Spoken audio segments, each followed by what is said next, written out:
Hi everyone, Sid Rock here again, back to the red tub. Today's lather, by the way, I'll be adding tea tree oil, Old Faithful as I call it during the winter months. Oh, and today's aftershave will be Pro Razzo Blue, which I'm really digging the smell of. Today's video will be laying the groundwork for future videos, and actually past videos too, so I really hope I get it right. I barely have any notes here, but really, I don't really need that many notes because as you're about to see, the 2 points I'm about to make should be really obvious and nothing new. I hope to see some reactions. Well, I won't see them, but I hope to get some of them to the viewers of this video. So I want to start with the first point because the connection of these 2 points and what the connection means is the less obvious part, sadly. So the first part, the first point is that it is absolutely impossible to own property without risk. And by that, I'm including your own body when I say that. I mean, we're all familiar with how anything can happen. Just to use extreme examples, like a meteor could fall from the earth, from the sky, crushing this building and everything in it, including me. Or also, what else?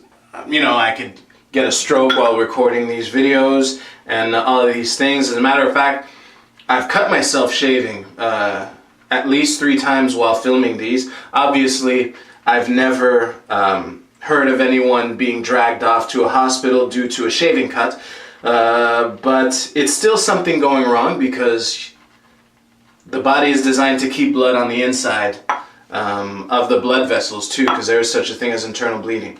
So really, you can do a bunch of things to manage that risk, but it'll never be zero without actually disposing of the property in one way or another. And the second point, which should also be obvious, is that people respond to incentives. So the way it works, the eternal question, what's in it for me, will guide a lot of the decisions we make. Now, some people view this as an unfortunate thing, and I get it.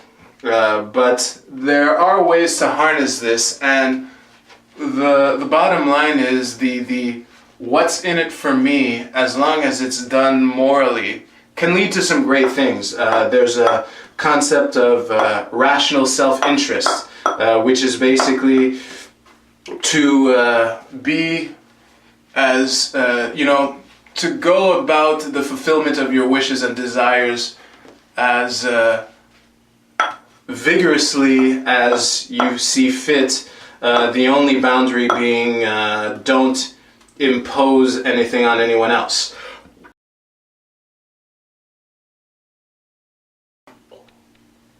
So the point I'm getting to is that your ass has to be on the line one way or another.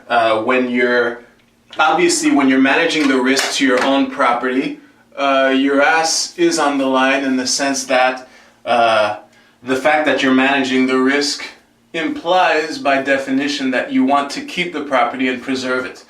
And when you outsource the management of risk or the management of your property to someone else, the payment that is asked for in exchange for the management of your risk, that's what puts the risk manager's ass on the line. An example, for example, this camera here that I have, what I'm doing right now is a very low risk environment. Again, as I said, I've cut myself shaving a couple times, but nothing really serious has happened. I would say that the highest risk with regards to what I'm doing right now is related to that camera. I was thinking about it today, and really the shittiest thing that could possibly happen to me, conceivably anyway, for the reflection that I got with it, is that somehow I do this uncontrolled, spontaneous gesture, knock this camera over, and it somehow ends up in the toilet bowl that's over there. That would really suck for me, implying the loss of property and shit. So, what if I was really, really paranoid about something happening to this camera while I'm filming, and I decided to hire a cameraman? Let's make him a man for this example. So, part of the cameraman's job would be to keep the camera steady, you know, hit record when I want to record, and hit stop when I want to hit stop. But one of the more important parts of the cameraman's job would be to protect the camera, make sure it doesn't end up in the toilet bowl there. So, the cameraman, let's say that for whatever reason I'm paying this dude a fair salary to him. Well, actually, that's not a hypothesis, because unless I could just force him to take the job, he wouldn't take the job if he didn't think the salary was fair. But let's say that it's a salary that is worth, I think it's worth paying that salary, and that guy thinks that it's worth accepting it. So I pay this guy, and obviously that's what puts his ass on the line with regards to the protection of my camera, because if for whatever reason my camera ended up in the toilet bowl, I'd fire his ass.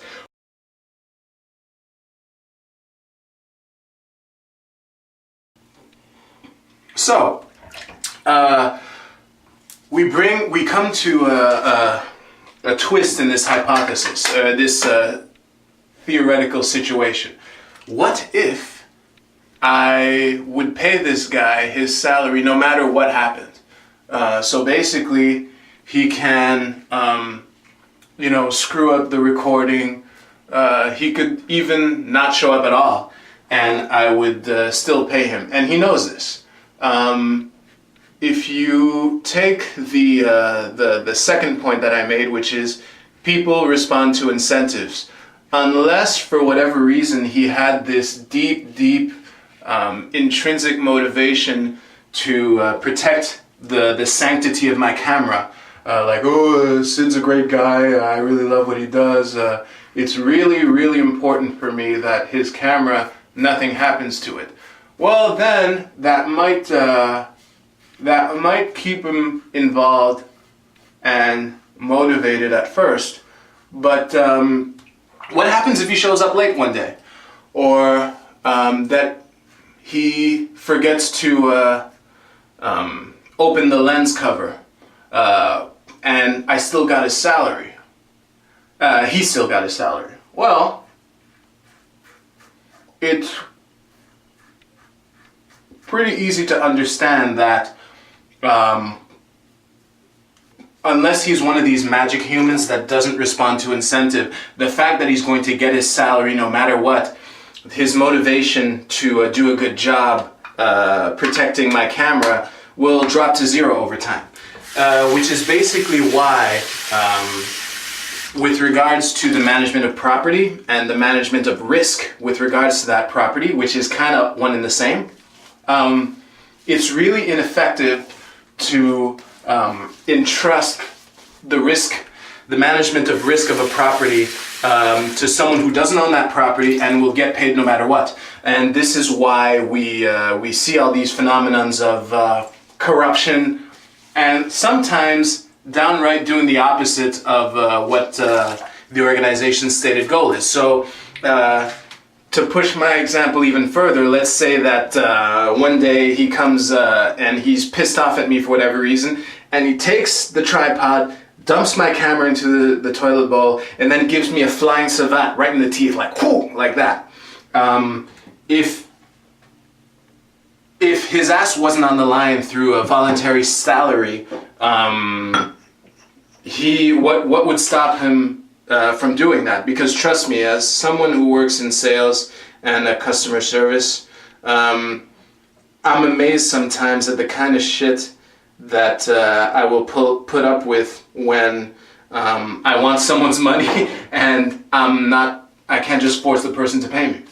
Whereas if I knew that I was going to get paid the same no matter what, I might just lose it. Yeah, I shaved my skull. I might just lose it with whatever person pissed me off, you know?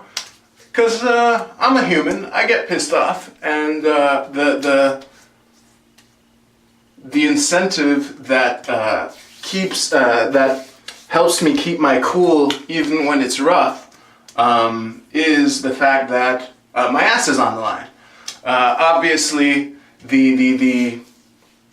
like in the movies, the stereotypical, let's make her a woman this time, the stereotypical woman who quits her job and, you know, and she says, now it's a woman, so she, hey, you know, and she comes up to her boss and says, you know, working for you has been a nightmare, and this is what I really think, and blah, blah, blah, and you can take this job and stick it up your ass, and blah, blah, blah. In this situation, the woman who's giving this passionate speech, letting her boss know what she really thinks, is she either already has a job lined up, or she's just stupid. Because to give that kind of speech without something in mind, without something lined up, would be very poor risk management in the form of preserving her income and the sanctity of her body through access to food and water and shelter and clothes and all that beautiful stuff. So, in short, that's why bureaucracies suck at managing risk over time, and you know, the forcing of, when you get your income through force, your incentive to do your job well over time drops to zero. So yeah, I don't have anything to add. Thank you very much for watching. Like, share, comment, subscribe at SidRockMTL. I'm really enjoying this. Thank you again for watching, and I'll see you at the next shave. Take care.